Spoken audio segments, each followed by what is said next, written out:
আজকে আমি state defence হিসাবে সাবেক প্রধানমন্ত্রী শেখ হাসিনা এবং সাবেক স্বরাষ্ট্রমন্ত্রী আসাদুজ্জামান খান কামাল এদের পক্ষে রাষ্ট্রপক্ষ থেকে আনিত যে চার্জের অভিযোগ এসছে সেই ফর্মাল চার্জ তার বিরুদ্ধে আমি ডিসচার্জের প্রেয়ার করেছি।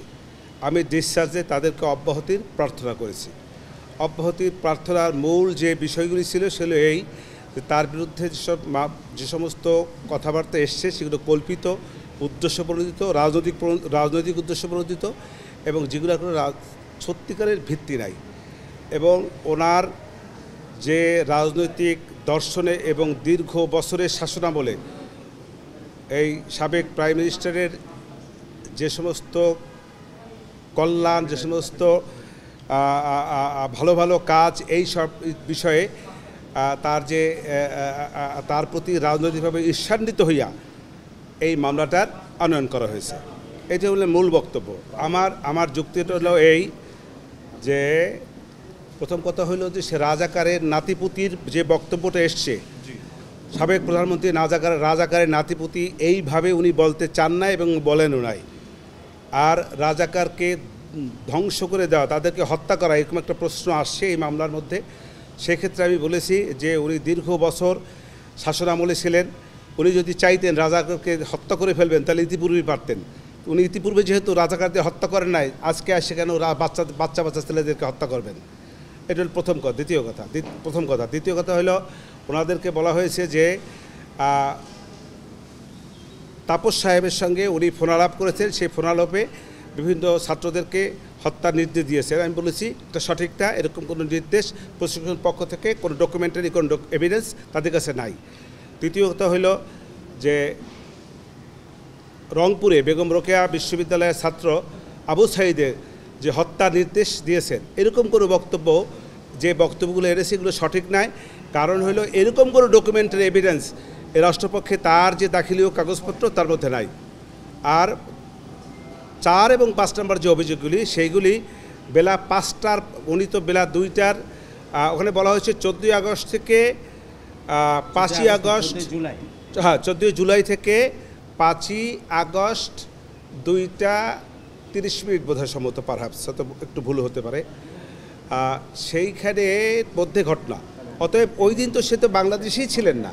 অতএব এই তার বিরুদ্ধে যে অভিযোগগুলি 2, 4 এবং 5 নম্বর এসছে এটা ওনার বেলায় প্রযোজ্য না। টানা 7মবারের মতো বেস্ট টিস্যু পেপার ব্র্যান্ড হিসেবে স্বীকৃতি পেয়েছে বসুন্ধরা টিস্যু।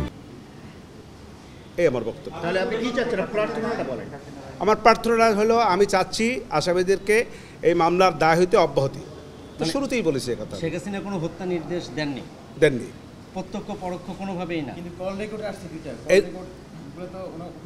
সেটা স্বাক্ষর যখন হবে তখন, কল রেকর্ড যদি আসে, যখন যদি স্বাক্ষরতে দেখা যাবে তখনকার বিষয়, তখন আমি তার জেরা করব।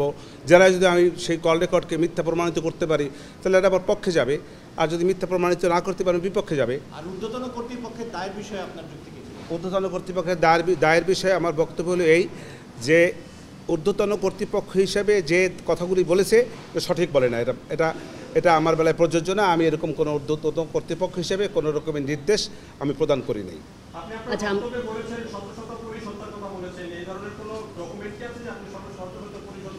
আজকে তো ডকুমেন্টসের কোনো বিষয় না, আজকে তো ডকুমেন্টস সাবমিট করার কোনো বিষয় না, আজকে শুধুমাত্রই বক্তব্য দেওয়ার প্রশ্ন। আমি পুলিশ হত্যার বিষয়ে বলেছি এই কথা যে যেমন এখানে কিছু অনেক পুলিশও হত্যা হয়েছে, এই কথাটাই শুধু বলেছি। না, আমি অঙ্ক বলি নাই। আচ্ছা আমির ভাই, আপনি বললেন যে আজকে চার্জ হিয়ারিং ছিল, তো এই বিষয়গুলো মানে আইনের বিষয়গুলো চার্জ হিয়ারিং না, আজকে ডিসচার্জ শুনানি ছিল, রাইট?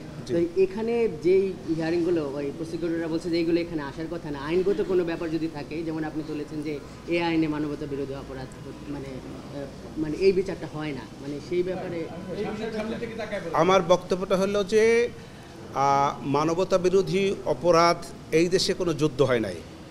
এই যে জুলাই আগস্টে কোনো যুদ্ধ সংগঠিত হয় নাই। এখানে একটি রাজনৈতিক যে পট পরিবর্তন এবং প্রতিহিংসা, হিংসা, তার প্রেক্ষাপটে এই ঘটনা। অতএব যেহেতু কোনো যুদ্ধ সংগঠিত হয় নাই, অতএব যুদ্ধাপরাধ থেকে উদ্ভূত যে সমস্ত অপরাধ মানবাধিকার সেইটা এখানে সংগঠিত হয় নাই। মানবতা বিরোধী অপরাধ কি সংগঠিত হয়েছে?